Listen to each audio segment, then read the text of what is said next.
बिस्मिल्लाहिर्रहमानिर्रहीम। अस्सलाम वालेकुम। मैं आपका होस्ट मोहम्मद जावेद इकबाल। आप प्रोग्राम देख रहे हैं आवाज़ उंदरस। हमारे साथ आज स्टूडियो में मौजूद हैं लेबर लॉ के मरूफ कानूनदान सफदर हुसैन संधू साहब, जिनसे आज हम मुख्तलिफ सवालात के जवाब जानने की कोशिश करेंगे। आज हमारे शो में सफदर हुसैन संधू साहब हैं, इनको वेलकम कहते हैं। वेलकम सफदर साहब। हमारा आपसे पहला सवाल ये है कि मजदूरों के बगैर सन्नत ज़राअत का पहिया चल सकता है? जी साहब, ये बहुत अहम सवाल है और इसका इल्म के साथ ताल्लुक़ है। तारीख गवाह है कि पूरी दुनिया यूनिवर्सल इस बात पर मुत्तहिद है कि कोई कैपिटलिस्ट जितना बड़ा सरमायादार भी है वो आज खुद कोई काम नहीं कर सकता। काम हमेशा मज़दूरों ने करना है, किसानों ने करना है। जहाज़ से लेकर सुई तक मेहनत कश बनाते हैं और ये मेहनत कश के जो हाथ हैं अगर काम करना छोड़ दें तो ये दुनिया कायम ही नहीं रह सकती, तबाह बर्बाद हो जाती है ये तमाम दुनिया। इसलिए बग़ैर मेहनत कश को खुश रखे, बेशक मेहनत कश को उसकी मेहनत का दिए कोई मुआशरा जो फल फूल नहीं सकता, कोई मुल्क तरक्की नहीं कर सकता, कोई कारोबार नहीं चल सकता। एक सरमायादार जो होता है उसने करोड़ों अरबों रुपए लगा कर एक मशीनरी तो लगा ली, लेकिन जब तक मेहनत कश का हाथ काम नहीं करेगा वो मशीनरी बेकार रहेगी, एक रुपए का उसको फ़ायदा नहीं दे सकेगी। लेकिन मेहनत कश की जद्दोजहद की वजह से, मेहनत की वजह से उसकी जो काम करने की सलाहियत है उसकी वजह से उसका जो वो प्रॉफिट होता है वो डबल ट्रबल हो जाता है। उस एक फैक्ट्री से कई फैक्ट्रियाँ लगा देता है। लेकिन हर जगह पर आज भी जहाज़ से लेकर सुई तक मेहनत कश के बगैर दुनिया चल ही नहीं सकती। अच्छा, हमारे जो मेहनत कश है उनको उजरत जो है वो फैक्ट्रियों में, बड़े कारखाने हैं उनमें नहीं दी जाती पूरी, और उसके अलावा हमारे यहाँ पे प्राइवेट शॉप्स हैं वहाँ पर जो है वो मज़दूर को मजदूरी नहीं पूरी मिलती। ये हमारे जो इसके कानून का अमल दरामद करवाने वाले हैं लेबर लॉ के जो डिप्टी डायरेक्टर हैं, क्या ये सोए हुए हैं? ये क्यों ऐसा हो रहा है? ये जो साहब बड़ी दुख भरी दास्तान है कि जो दरअसल हमारे हुक्मरान हैं वो जागीरदार और सरमायादार हैं। उनको मेहनत कश के मसाइल का पता ही नहीं, इसलिए वो ना उसकी बेहतरी चाहते हैं। उनको सिर्फ दिन रात प्रॉफिट अपना कमाने से गर्ज है।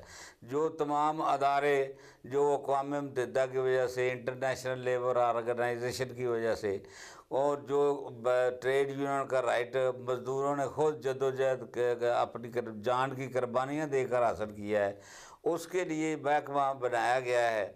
जो मौजूद कानून है इस सरमायादारी सिस्टम के अंदर हमारे मुल्क में, उस पर भी अमल दरामद जो है वो ना होने के बराबर है, उस पर अमल दरामद नहीं हो रहा। और तमाम महकमे जो है रूल लॉ के बगैर अपनी मर्ज़ी से जो भी हुक्मरान आता है वो अपने बंदों को एडजस्ट करने के लिए उसको करता है। हालांकि कानून के मुताबिक महकमा लेबर की बुनियादी जिम्मेदारी है कि वो जो पूरी उजरत है मजदूर की दिलाएगा।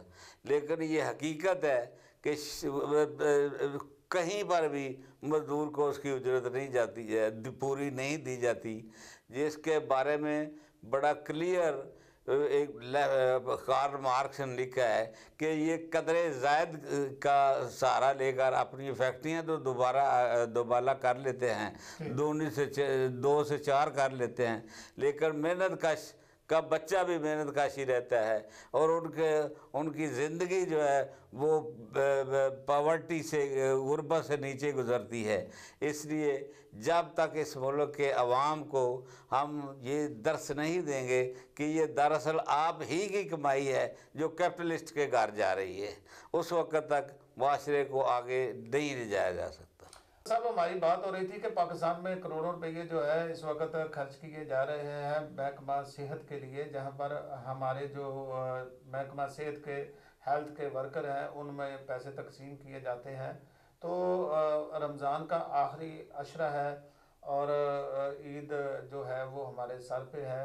तो अफसोसनाक खबर ये है कि कसोवाल में खसरे की वबा जो है वो बहुत ज़्यादा फैल चुकी है, जिसकी वजह से 5 बच्चे जान बहक हो गए हैं। दर्जनों बच्चे जो हैं इस वक्त बीमार हैं। आप इसको किस तरह देखते हैं कि ये हमारे जो करोड़ों रुपए के बजट हैं हम हमारे खर्च किए जाते हैं, उनका कोई जो है वो फायदा नहीं हो रहा, आप इसको किस तरह देखते हैं जी? जवेद साहब, बहुत अफसोस की बात है कि महकमा सेहत पर इतनी बड़ी हमने ब्यूरोक्रेसी पार रखी है। एक अस्पताल के अंदर इतने एमएस होते हैं, इतने डिप्टी एमएस होते हैं, इतने डॉक्टर होते हैं, इतना अमला काम करता है, लेकिन तमाम के तमाम जो रूल ऑफ लॉ ना होने की वजह से उन पर कोई कदगन नहीं है, इसलिए वो तमाम के तहत दवाइयाँ चोरी करने पर लगे हुए होते हैं। आज आप देख सकते हैं कि जो एमएस होता है वो अपना एक अस्पताल अलहदा बनाकर वो शाम को उधर बैठता है, हज़ारों रुपये और तमाम अस्पताल की दवाइयाँ उधर देता है, कीमतन बेचता रहता है। और बहुत सारी दवाइयाँ जो हमारा ये अमला दवाइयों की तकसीम पर लगा हुआ है, वो बड़े ब्यूरोक्रेसी के तावन से उनको चोरी करते हैं, फ़रोख्त कर देते हैं। आज इसलिए ये खसरा एक ऐसी दुनिया के अंदर ऐसी बीमारी है जिसकी बहुत पहले से दवाई आ चुकी है, वैक्सीन आ चुकी है, सब कुछ आ चुका है। और पाकिस्तान इस सिलसिले में जो वो पूरी करोड़ों डॉलर खर्च कर चुका है, बाहर से इमदाद लेकर खा चुका है, लेकिन वो आवाम तक नहीं पहुंचती। और आज असल में वो लोग फिर खसरे का शिकार है ये कसोवाल के अंदर जो हैं। इसी तरह बहुत सारी और भी बीमारियां फैल रही हैं। दुनिया से हम पैसे लेकर खा रहे हैं, लेकिन मुल्क के अंदर पोलियो का भी आज भी बच्चे जो है पोलियो का शिकार हो रहे हैं।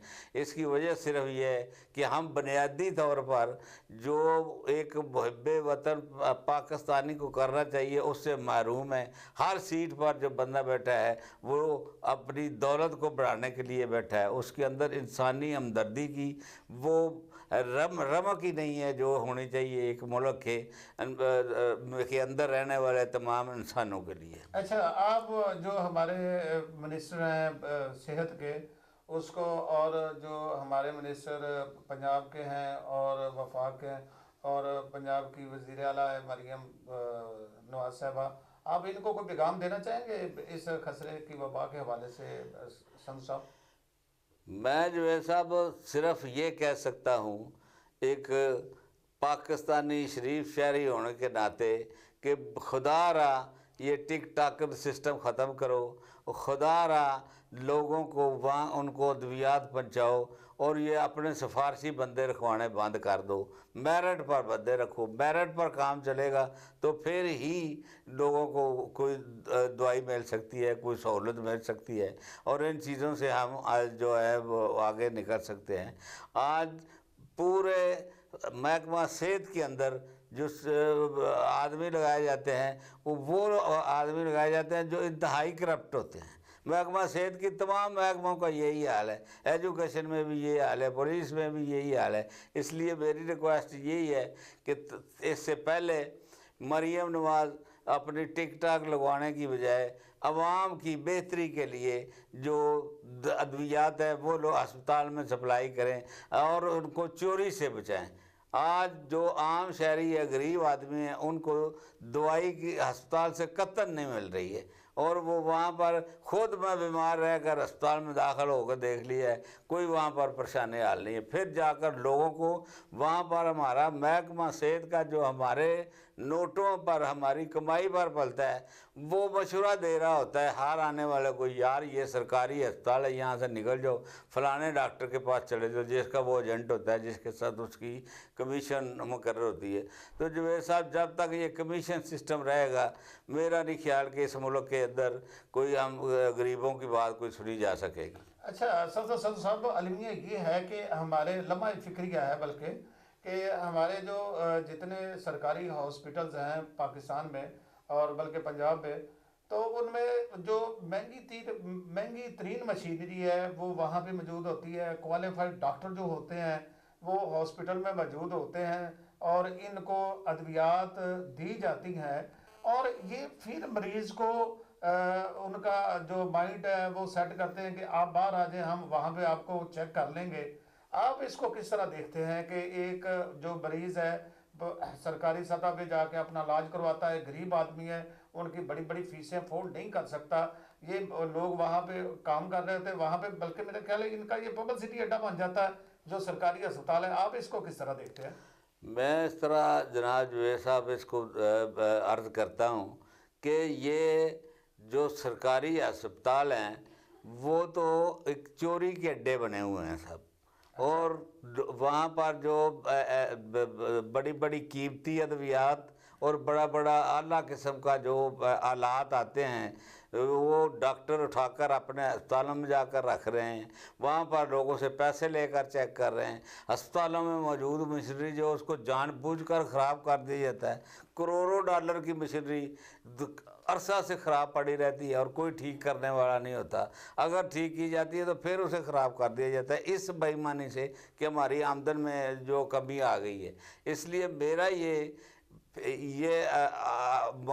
अर्ज़ है हुक्मरानों से कि वो जब तक मेरिट की तरफ नहीं आएंगे उनका कोई मामला जो है ना वो आगे नहीं बढ़ सकता। इस बहुत बड़े बड़े इस दुनिया में लोग आए हैं जिन्होंने आकर फ़िरौन भी रहा, नमरूद भी रहा। इसलिए इन मौजूदा हुक्मरानों का भी नाम नहीं रहेगा जब तक अवाम परेशान रहेगी। लोगों को इन्होंने इस कदर परेशान कर दिया है कि वो जो अताई डॉक्टर हैं उनसे दवाई लेने पर मजबूर हैं कि वो चूँकि थोड़े पैसे कम ले लेता है, सरकारी अस्पताल से कोई दवाई मिलती नहीं है। बड़े डॉक्टर जो उनकी फ़ीसें बहुत ज़्यादा हैं और दवाइयात की कीमतें भी बहुत ज़्यादा हैं और टेस्टों के जो मद में वो लोगों से हज़ारों रुपया ले लेते हैं। इसलिए मेरी ये रिक्वेस्ट है महकमा सेहत पर खुसूसी तवज्जो दी जाए, ताकि मैं ये आज भी कहता हूँ इन्हीं हुक्मरानों को कि ये अगर गरीब आवाम सेहतमंद रहेगी तो ये सारा सिलसिला दुनिया कायनात चलती रहेगी, वरना ये कभी भी आगे नहीं बढ़ सकेगी। अच्छा सफदर सदर साहब, मैं आपकी ना तवज्जो दिलाता हूँ, हमारे जो जितने डॉक्टर साहिबान काम करते हैं ना सरकारी हॉस्पिटल्स में, उनको एक फंड दिया जाता है, उसको कहते हैं नॉन प्रैक्टिस अलाउंस। ठीक है, जो एक अदादो शुमार के मुताबिक ज़िला शेखुपुरा है ना, यहाँ से तकरीबन हर माह 1.5 करोड़ रुपया जो है ना इनको नॉन प्रैक्टिस अलाउंस में दिया जाता है। ठीक है, वहाँ पर डॉक्टरों के अकाउंट नंबर भी हैं, हर चीज़ है। तो उनमें से तकरीबन 90% डॉक्टरों ने अपने हॉस्पिटल बनाए हुए हैं, क्योंकि एक इन्होंने एफिडेविट दिया हुआ है वहाँ पे कि हम प्रैक्टिस नहीं करेंगे। तो हमारी जो वज़ीर आला है मोहतरमा मरियम नवाज साहबा, हम कहते हैं कि ज़रा इधर तवज्जो दें, जो हमारे सेक्रेटरी हैं वो जो, क्योंकि जो कौमी ख़जाने का नुकसान हो रहा है इसको फौरी तौर पर बचाया जाए। जो डॉक्टर प्रैक्टिस करते हैं उनसे जो नॉन प्रैक्टिस अलाउंस है उसको फौरी तौर पर रोका जाए, बल्कि उसको रिकवर किया जाए। ऐसा कोई जो है ना इसका जो अपना तरीक़ाकार ऐसा बनना चाहिए, क्योंकि इन्होंने अगर प्राइवेट प्रैक्टिस करनी है तो ये नॉन प्रैक्टिस आवाम का पैसा क्यों लूट रहे हैं, इस पर खुसूसी तवज्जो होनी चाहिए या नहीं होनी चाहिए जी?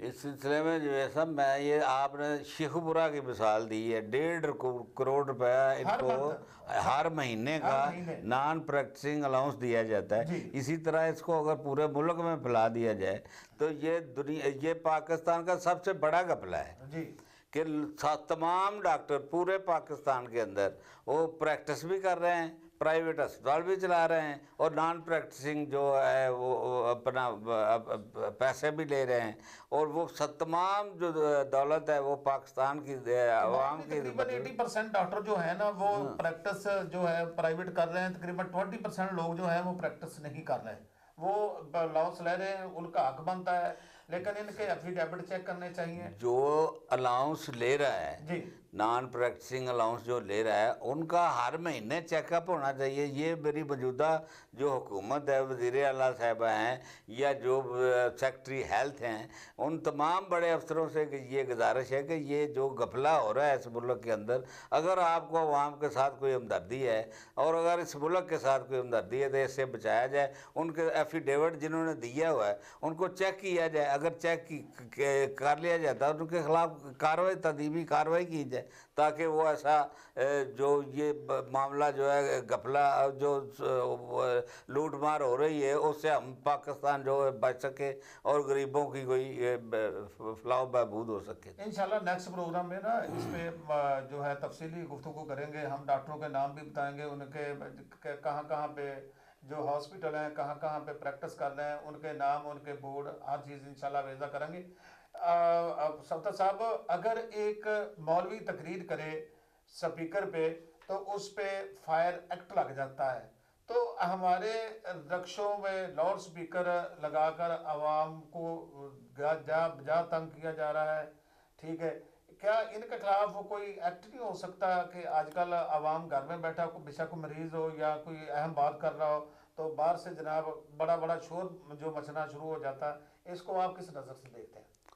ये सब इस सिलसिले में मेरी अर्ज़ है कि ये बाकायदा कानून बना हुआ है पंजाब के अंदर। उस वक़्त थे वज़ीर आला मंजूर वट्टू साहब, उन्होंने लाउड स्पीकर एक्ट बनाया था और वो मौजूद है, पंजाब असम्बली ने पास किया हुआ है। लेकिन असल मामला तो ये उन पर उस पर कवानीन पर अमल दरामद का है।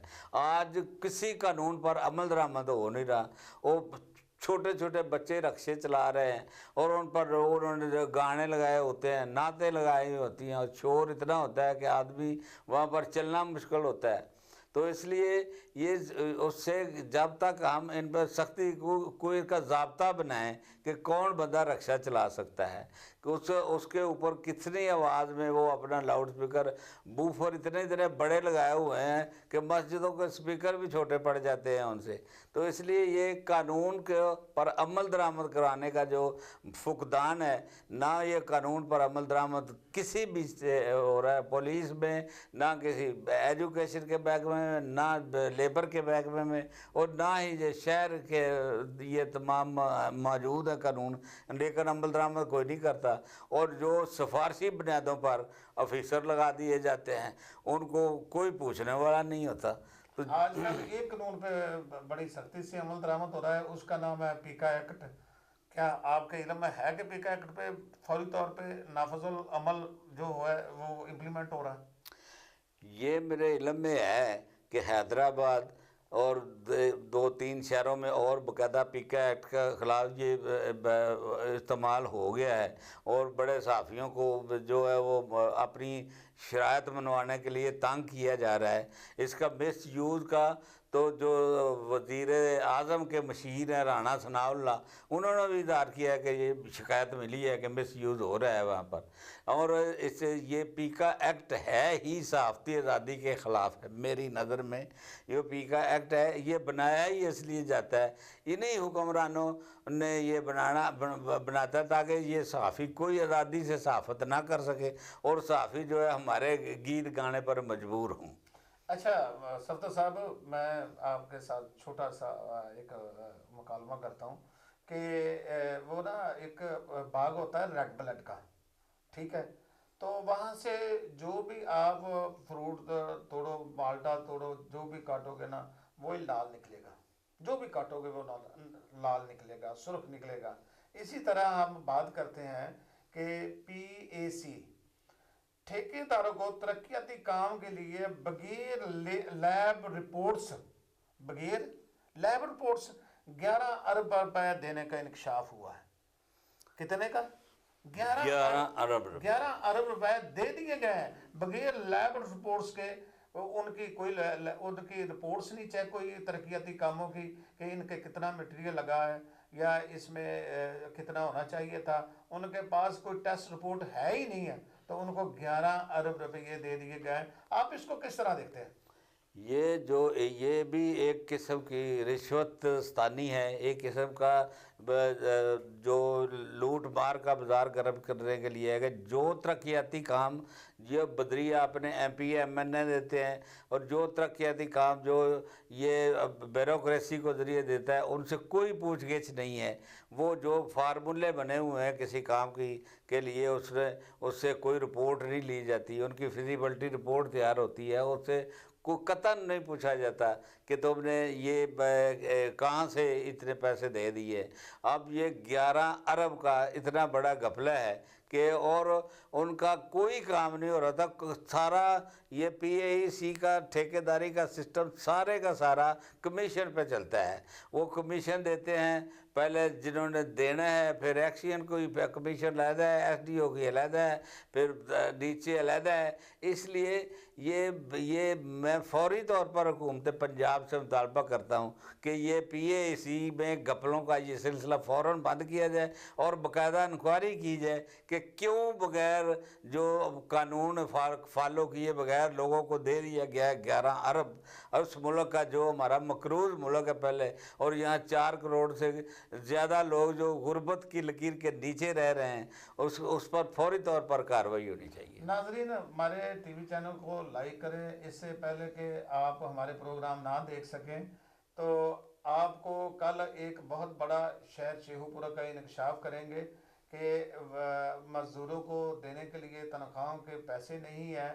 तो एक हमारे ऑफिसर शेखुपुरा से तबादला हुआ है, वहाँ उसने जाते जाते क्या किया है, करोड़ों रुपए के जो चेक हैं वो जारी कर दिए गए हैं।